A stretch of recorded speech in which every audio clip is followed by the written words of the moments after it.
diskon 45%, tapi Anda tahu properti nggak jualan, Anda putuskan sendiri. Menurut saya kalau strategi saya simpan 3-4 tahun, menurut saya baliklah ke harga 1365.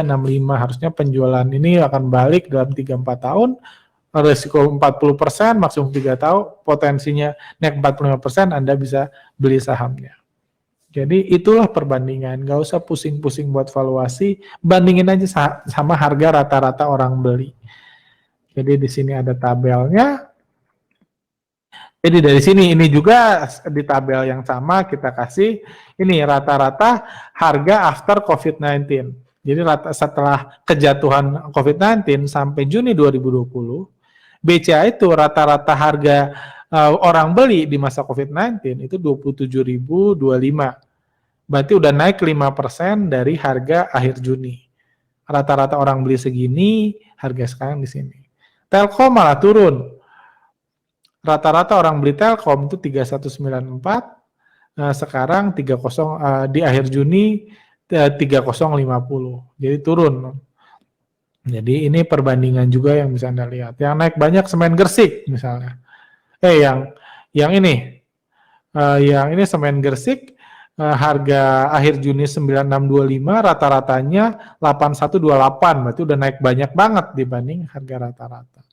Ini pun perbandingan yang bisa lihat, Anda buat sendiri strateginya, buat metodenya, dan Anda pastikan Anda ketahui fundamentalnya. Kita pusingin PER, PBV, dan lain-lain. Pertama, datanya belum tentu benar yang Anda hitung. Kedua, ya itu guna awalnya itu buat ini, buat komentator saham, buat harga wajar itu. Kayak gitu. Seperti itu. Oke, mungkin sampai sini dulu aja. Oh ya, dan satu lagi, salah satu masalah analisa fundamental ada seringkali informasi yang kita miliki itu terlambat dan informasi palsu.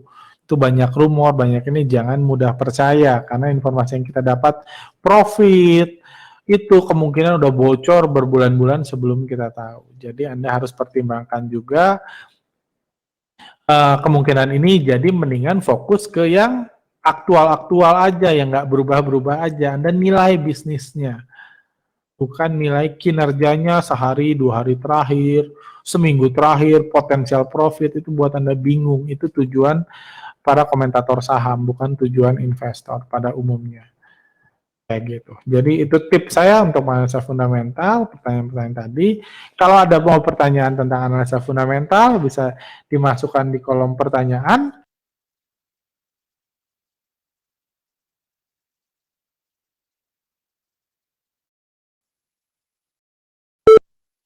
Belajar tentang analisa fundamental atau hal-hal apa saja yang esensial untuk dilakukan oleh seorang investor atau seorang trader dalam menganalisa fundamental, jika fundamental adalah analisa yang akan Anda pilih ke depannya, seperti itu. Sekarang Anda juga sudah belajar bahwa sekarang ini kita udah di era stock market 2.0, di mana masalah terbesarnya adalah bandar, big player, fund manager sudah tidak lagi menggunakan prinsip-prinsip yang mereka lakukan dulu dalam menggoreng saham, tidak mereka gunakan lagi sekarang. Dulu biasa saham yang digoreng adalah saham yang kinerjanya bagus, yang fundamentalnya oke, yang untungnya besar dan lain-lain. Sekarang pola itu sudah tidak lagi mereka jadikan acuan. Mungkin sebagian masih menjadikan acuan, tapi banyak juga yang tidak. Itu yang saya bahas dalam chapter Stock Market 2.0. Cuma bukan berarti Anda harus tutup mata sama sekali dari fundamental, nggak harus. Kayak gitu. Dan di sini dalam chapter ini saya akan coba mengajarkan tentang tips memilih saham di era stock market 2.0, di mana kita tahu masalahnya adalah di era stock market 2.0 ini harga saham dengan kondisi perusahaan sudah tidak lagi ada hubungannya.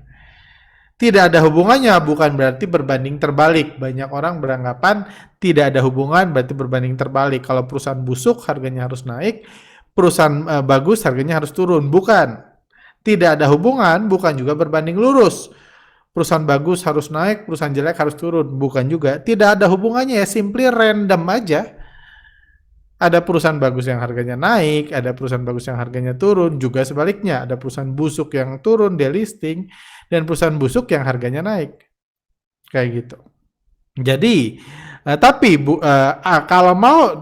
kalau kita mau, terutama yang mau investasi jangka panjang, yang kemungkinan memilih mau menganalisa dengan pendekatan fundamental, apa aja yang perlu kita cermati, amati di era stock market 2.0 ini.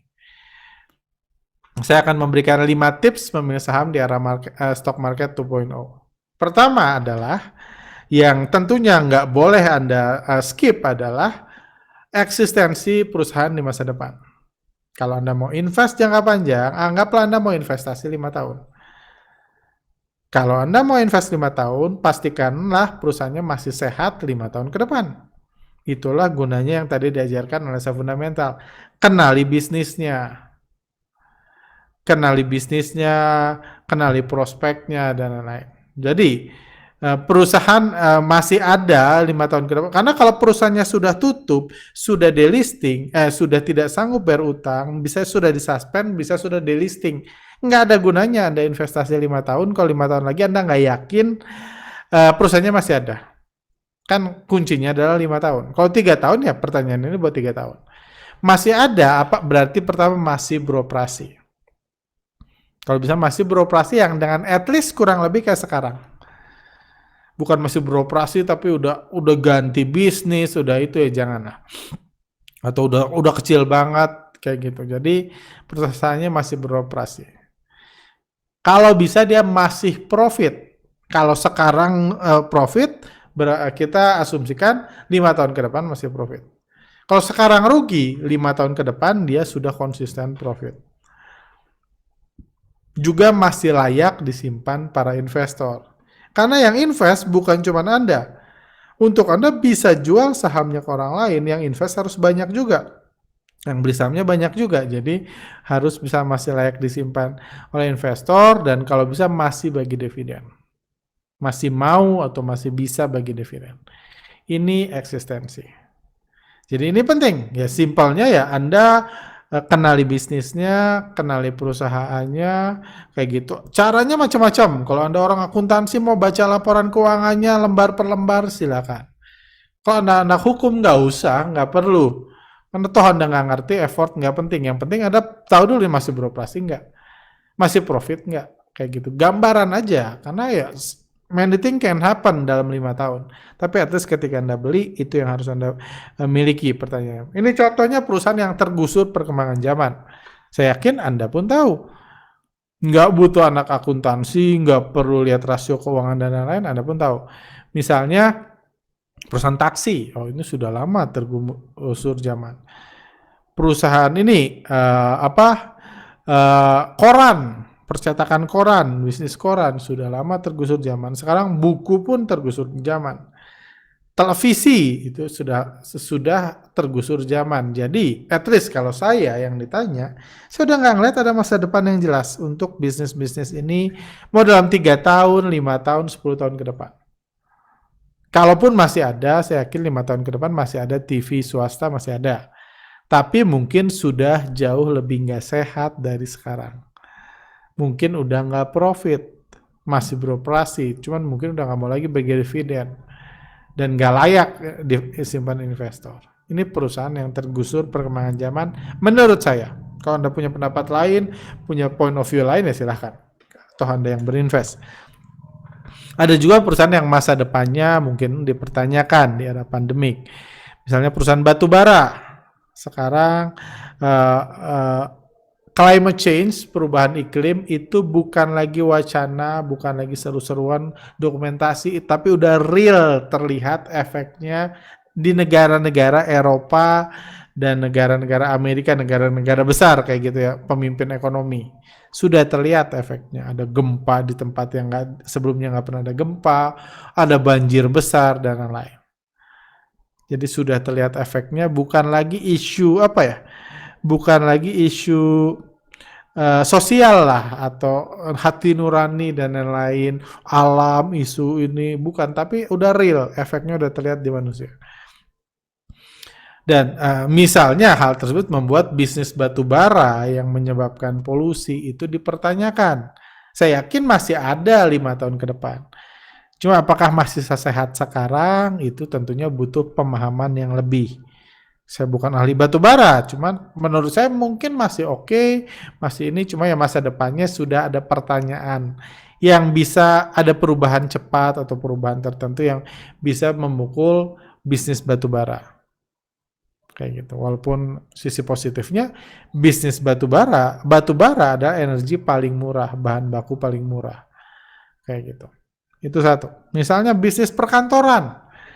Di era pandemik, work from home dan lain-lain, di Eropa pun mulai ini ketika sudah dibuka, banyak orang yang nggak mau balik lagi ke kantor. Atau at least, mungkin mau nggak mau itu nggak sepenuhnya hak pegawai. Tapi kedepannya bisnis yang baru bisa sudah mulai rencana untuk nggak lagi nggak lagi punya kantor atau nggak lagi punya kantor yang besar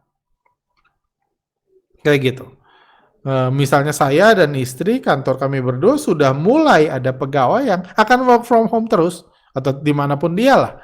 Kita nggak butuh lagi dia di kantor supaya nggak perlu ngegedein kantor mulu dan lain-lain. Seperti itu. Itu bisa mulai. Jadi bisnis office, perkantoran, sewa perkantoran itu masalah. Bisnis mall misalnya. Di luar negeri, bisnis mall itu sudah sangat terpukul. Apalagi orang luar negeri nggak punya habit yang orang Indonesia untuk datang ke mall. Apalagi di masa pandemik dan lain-lain. Ini pun dipertanyakan. Jadi ada saham-saham, perusahaan-perusahaan yang properti yang asetnya, income-nya dari sewa mall. Itu pun bisa jadi pertanyaan. Pertanyaan ya bukan berarti jelek. Cuma pertanyaan yang bisa dipertimbangkan. Ini yang harus Anda lakukan pertimbangan di eksistensi di masa depan. Terus kedua, ini juga pembelajaran yang saya dapatkan di tahun 2021 ini adalah yang penting adalah apakah bisnisnya masih exciting di masa depan. Di masa yang akan datang.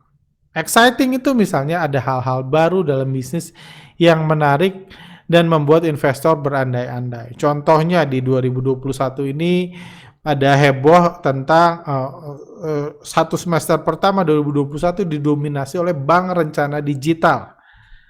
Banknya ada sih, nggak bisa dibilang nggak ada yang nggak ada satu, cuma umumnya ada. Kinerja keuangannya menyedihkan. Masa depannya juga dari riset demi riset ditunjukkan kalau orang Indonesia cuma buka akun bank digital, kalau ada cashback doang, setelah cashback nggak dapat ya keluar lagi.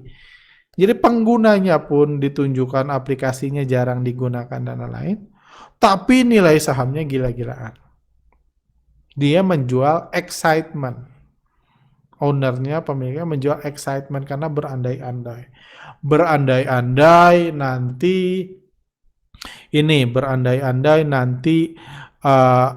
semua orang bank konvensional kalah sama bank digital karena fee-nya lebih murah, nggak ada cabangnya, dan andai-andai aja. Andai-andai yang diramu dengan menggoreng sahamnya jadi orang percaya. Walaupun nggak ada bukti realnya bahwa itu akan berhasil, nggak ada, hanya andai-andai. Di akhir tahun 2020 berandai-andai itu mobil listrik. Mobil listriknya belum ada, ya belum banyak lah, masih sedikit banget mobil listriknya. Cuman berandai-andai, apalagi Elon Musk mention Indonesia punya nikel dan lain, itu berandai-andai. Nggak jelek berandai-andai, cuman Anda jangan langsung termakan semua dan jangan menganggap akan terus andai-andainya, mimpinya terus laku di masa yang akan datang, karena ini jualan mimpi. Cuma kalau di bursa kita, salah satu yang kita butuh sekarang di era stock market 2.0, Anda at least butuh punya perusahaan yang exciting lah. Exciting masa depannya. Kayak gitu. Itu tips yang menurut saya. Kalau nggak exciting, at least jangan boring. Nanti saya jelaskan. Juga exciting itu nggak harus mimpi banget kayak bank rencana digital. Bisa juga masih banyak peluang ekspansi dan profit baru di masa yang akan datang. Jadi bisnisnya masih bisa berkembang. masih bisa profitnya jauh lebih besar dari sekarang. Masih ada hal-hal baru yang bisa digarap di masa yang akan datang.